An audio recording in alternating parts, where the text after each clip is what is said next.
Magandang araw mga amo at welcome sa Kali Topics.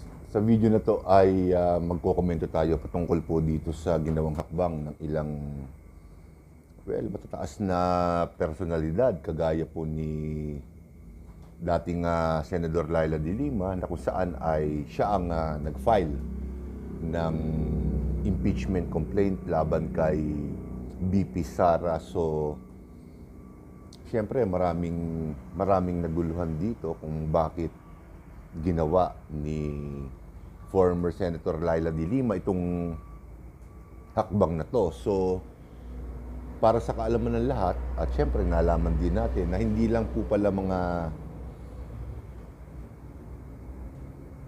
mga politiko o mga kapwa politiko ang pwedeng mag-file ng impeachment complaint laban sa isang politiko, sa isang mataas na tao na umuokupa sa isang mataas na posisyon sa gobyerno, at pwede rin pala itong gawin ng ibang tao, ng isang pribadong tao, kung nakikita niyang may merito ang kanyang complaint. So, ayon kay dating Senadora Laila de Lima, merong 5 counts ng grounds, ika nga, for impeachment na sa opinion nila ay malakas at kinakailangan lamang itong i-endorso ng isang miyembro ng Kamara.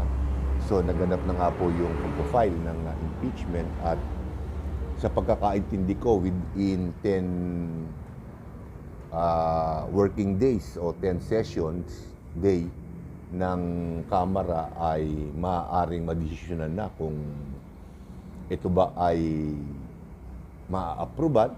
At siyempre, kapag na-approve ito, automatikong didiretso po ito sa Senado, at ang Senado ang tatayong korte para litisin itong o para dinggin itong impeachment complaint laban kay BP Sara. So,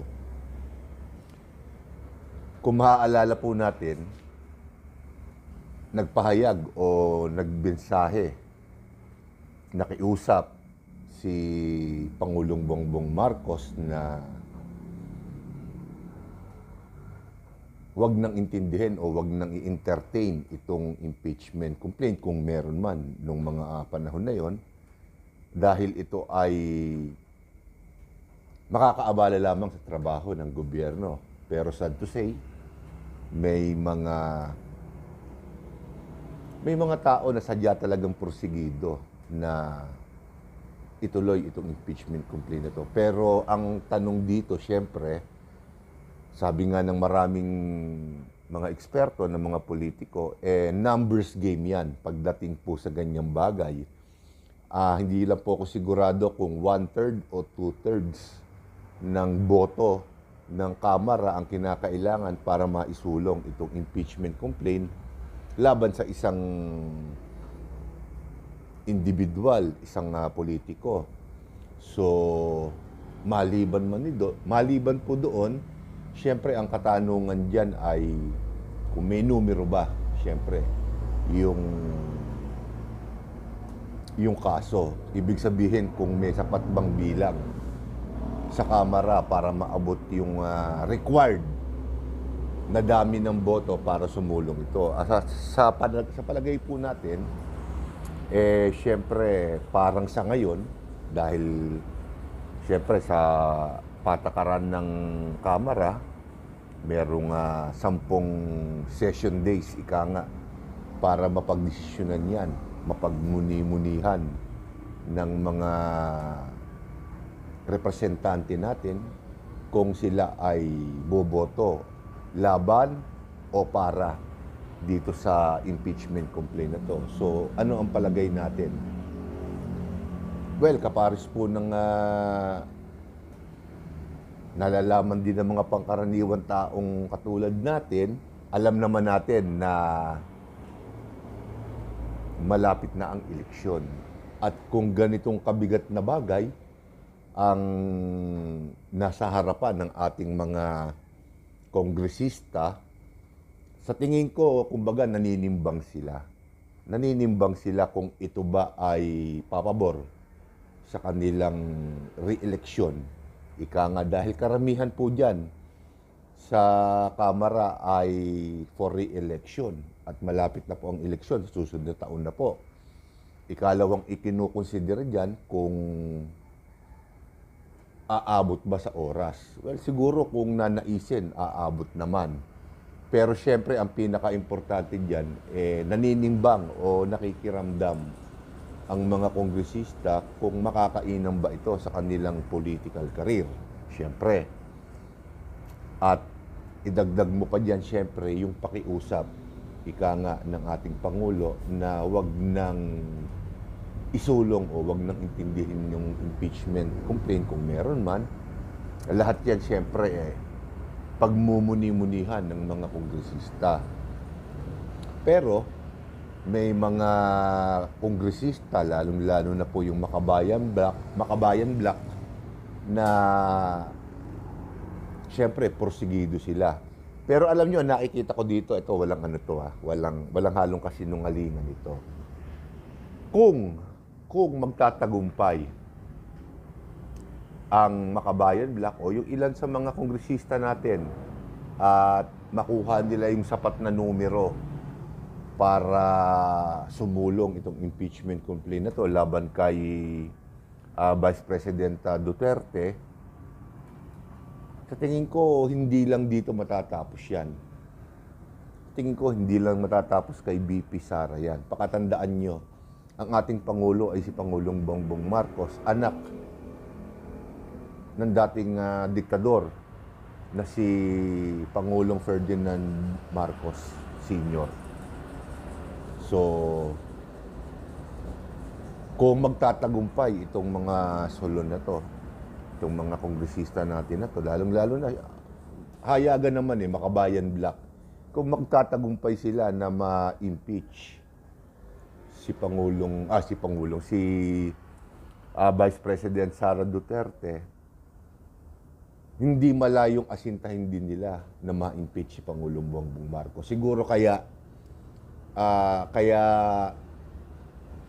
pinipigilan ni Pangulong Bongbong Marcos na ma-impeach si BP Sara dahil alam siguro niya na kapag ka nagtagumpay itong mga kongresista na to laban kay BP Sara, may posibilidad din na mangyari ito sa kanya. Idagdag na rin natin yung hangarin talaga ng Pangulong Bongbong Marcos na makakaabala ito sa trabaho ng gobyerno. Natotoo naman dahil siyempre, kung maaalala po ninyo, nagkaroon na tayo ng 2 impeachment. Unang-una, doon kay dating Pangulong Joseph Estrada at ikalawa itong kay dating Chief Justice Sereno ba yun? Kalimutan ko na yung Chief Justice. Chief Justice Corona. Na inabot ng kay tagal-tagal na nakita naman natin lahat dahil syempre ini-air sa mainstream media yan. At syempre kapag ikaw ay nagkakandak o nagpapatupad ng isang impeachment court, impeachment complaint, didinggin, impeachment court sa Senado, pera po ng taong bayan at oras po ng taong bayan ang nakukonsumo dyan. So, kahit ako, tutol ako sa mga ganyang impeachment complaint kasi ang katwiran ko dyan,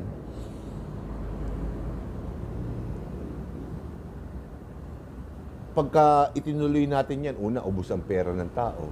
Pera yan Ikalawa, oras na sana magugol para ma-improve ang buhay natin mga Pilipino. Isakay mo pa dyan syempre yung mga politiko na gusto magpasikat. Di ba? Maraming nga nagsasabi. Mga katulad din po nating mga komentarista na yung mga ginagawa ngayon ng mga tao na dumidinig niyan ay nagpapasikat lamang. Siyempre dahil malapit na ang eleksyon. Yung iba naman dyan, may ambisyong bumalik sa kapangyarihan. So, kinakailangan nila ng exposure. At pinakamagandang exposure, yung ganito. Alam naman natin na popular si Vice President Sara Duterte. At sa tuwing pumapaling o nagiging laman ng balita si Vice President Sara Duterte, nagkakaroon sila ng tinatawag na libreng campaign ads, ika nga. Dahil syempre, i-interviewin sila ng mga media outlet, ng mga sikat na vloggers. Libreng ano yun, libreng exposure, ika nga. So, nagpapasikat sila. Manapa pa, katulad doon sinabi ko, kung talagang sadyang may kaso si Vice President Sara Duterte, kasuhan na lamang po nila sa korte. Pero alam naman po natin na hindi mo pwedeng kasuhan ang isang nakaupong pinuno, lalo na po ang ating Vice President, dahil meron silang immunity sa demanda. So, maididemanda mo lang sila o maihahabla mo lamang sila kapag tapos na ang kanilang termino. Which is, siyempre, parang mali din, hindi ba? Kaya, hindi natin alam kung anong sistema ang pwede sa mga ganitong sitwasyon. Kung sadya talagang may preba, ika nga, may sapat na basihan at patunay na nagkasala talaga ang isang politiko, katulad nga po ni BP Sara, hindi ko naman sinasabing may sala na siya o guilty na siya. Pero papaano natin lilitisin ng isang tao, ang isang pinuno, kung ayaw naman nating, siyempre, maantala ang oras ng ating mga politiko, lalong-lalo na po ang mga senador at kongresista, at pati na rin ang pera na kanilang gugugulin sa pag-conduct ng hearing, ng trial, ng impeachment, ng isang mataas na opisyal. So parang medyo magulo po yun, di ba? Kung iisipin po natin. Ito namang mga politiko po natin, parang disorganized din. Dahil syempre, halos kung 12, 13 pagdinig ang ginawa nila para gisahin si BP Sara, isipin nyo, napakatagal na panahon. Napakatagal na panahon para ika nga ay malaman natin kung talagang may kasalanan siya. Pero wala pa rin sila napapatunayan. Kumbaga, nasasamantala na lamang po nila yung pera. Siyempre, yung exposure, atin din po yan eh. Binabayaran natin yan. Libre sila dyan para sumikat lamang sila. Yun ang nakikita ko eh. Kasi tama po yung sinabi ni Congressman Marcoleta, kung itong ginagawang pagdinig na to ay in aid of legislation, anong mga batas yung ating tatalakayin para mabago o para magdagdag? Anong mga batas? Dapat nakahanda na yan. Totoo po yun. Siyempre, lalo na po't korupsyon ang pinag-uusapan. Ano-ano bang mga butas sa batas na to ang dapat nating baguhin o ilatag natin? Nang sa ganun, alam natin na nagtatrabaho sila, pero ang lumalabas, para nagpapasikat lang talaga sila eh. Yun ang nakikita ko talaga. Nagpapasikat lang sila. At hindi na maganda, ika nga. Hindi na maganda. Sa tuwing nagpapalit, nag-umpisa yung impeachment na yan eh, nung panahon ni panahon pa ni former President Gloria Macapagal Arroyo. Pakatandaan ninyo, maraming beses inattempt na ma-impeach si dating Pangulong Gloria Macapagal Arroyo. Sa panahon naman ni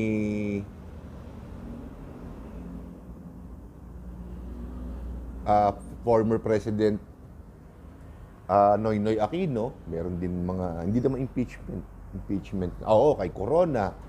Tapos yung kay Labinay, mga pagdinig. Pero magpasa hanggang ngayon, isang tao, isa sa kanila, walang nanagot sa batas. Walang isang batas na nabago. Puro puro exposure. Kaya nga, naiintindihan ko rin dati si dating Senador Miriam Defensor Santiago na karamihan, lalo na kapag ka nagkukundak ng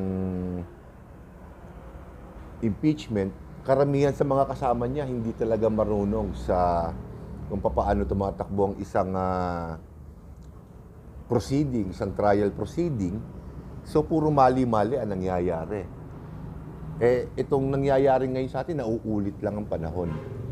Nagkataon lang na nagkapalitan ng court, ika nga. Sila na ngayon yung nakaupo, at yung mga dating nakaupo, yun naman ang lilitisin ngayon. Hindi na natapos itong cycle na to na nakakasawa na kung tutuusin. Nagiging kultura, ika nga, na ng mga politiko natin na kinakailangan meron silang gisahin na isang mataas na opisyal dahil nakakatulong ito sa kanilang political career. At the same time, lalo na kung kalaban ng administrasyon, napapalapit sila doon sa kusina na tinatawag, di ba? Alam naman natin na taon-taon may budget. Ngayon, magkano na ang utang natin? Almost 16 trillion. Kung corruption din lang naman ng pag-uusapan, dapat taon-taon meron tayong mga politikong iniimbestigahan, mga patataas na opisyal ng ating gobyerno ang nasisibak, nakakasuhan. Dahil taon-taon, kung hindi man trilyon, bilyon-bilyon, daang-daang bilyon din ang napupunta sa korupsyon. Ano nangyari doon?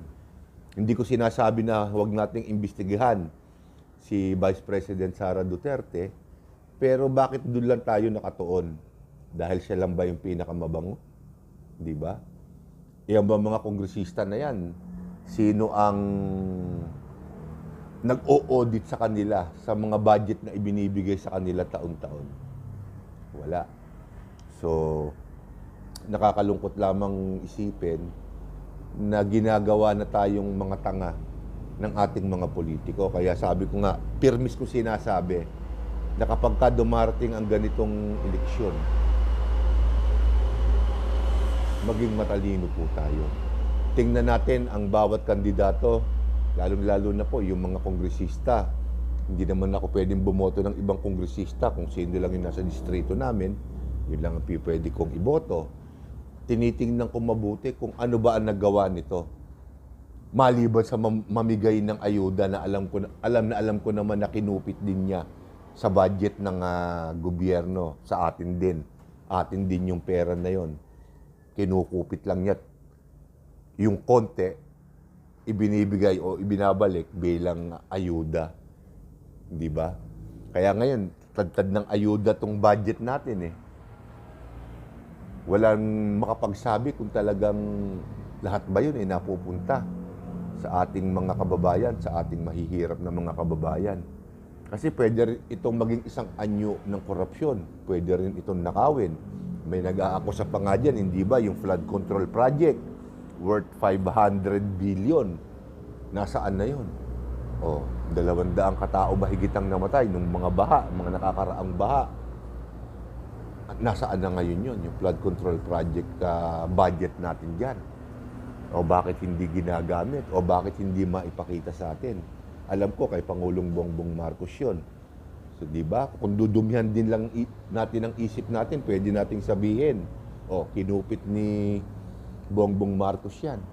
Di ba? Kung dudumihan natin ang isip natin. Ngayon, siguro ang pinakamagandang solusyon para ika nga hindi man totaling mawala o malimitahan natin yung korupsyon sa ating gobyerno, magmula sa barangay hanggang sa pinakamataas na posisyon na tumatanggap ng pondo taon-taon, dapat nakapaskil yan sa labas ng ahensya o kung sa barangay hall, sa munisipyo, nakalagay sa isang malaking papel o sa isang malaking kartulina na ito ang natanggap ng budget ng ganitong lugar, ng ganitong barangay, ng ganitong munisipyo.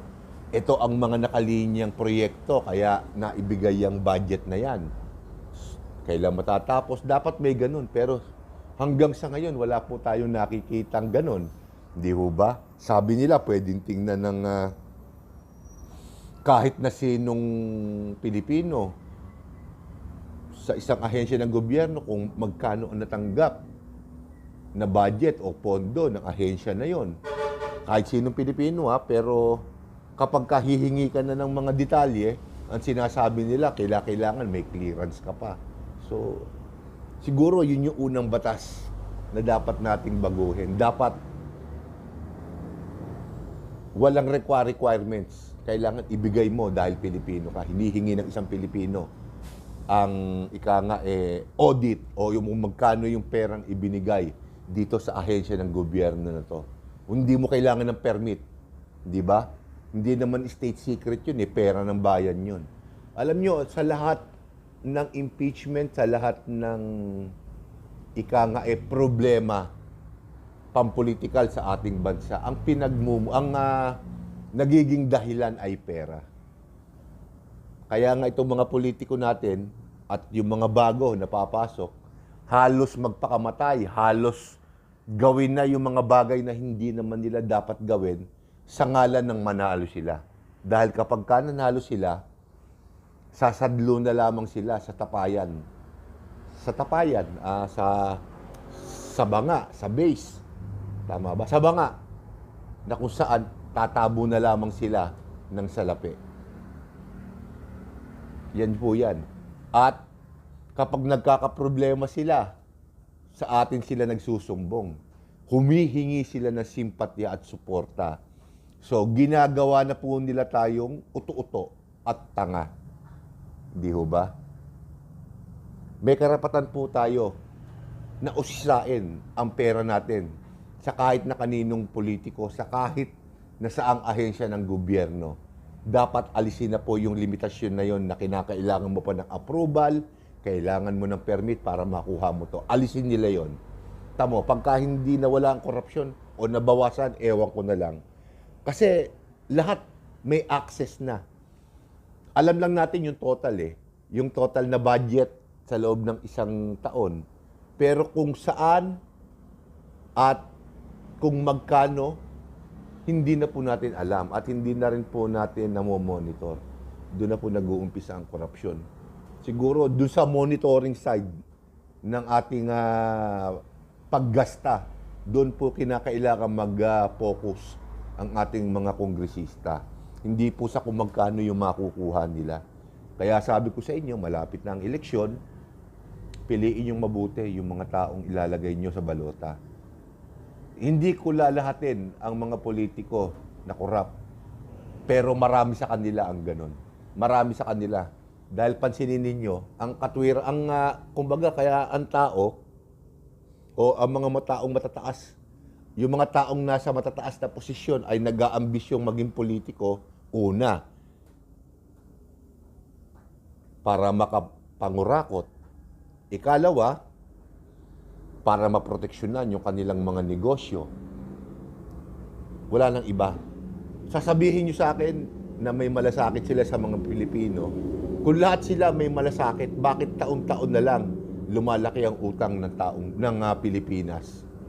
At taon-taon na lang lagi may nawawala na malaking pera ng dahil sa korupsyon. Hindi pagmamahal yun. Hindi sakripisyo yun. Di ho ba? So, dito kay Vice President Sara Duterte, siguro gumawa tayo ng batas na kung saan pwede nating kasuhan. Kumbaga alisin natin yung batas na may immunity sila, pwede na silang kasuhan. Hindi ho ba? Kasi kung mag-impeachment pa, numbers game yan. Hindi ako naniniwala sa ganyan. Maganda lang silang panoorin pagka naghihiring, naaaliw tayo, pero ang hindi po natin alam, inuutulang nila tayo. Ginagawa lang po nila tayong tanga at bobo. So, wag po sanang ganon.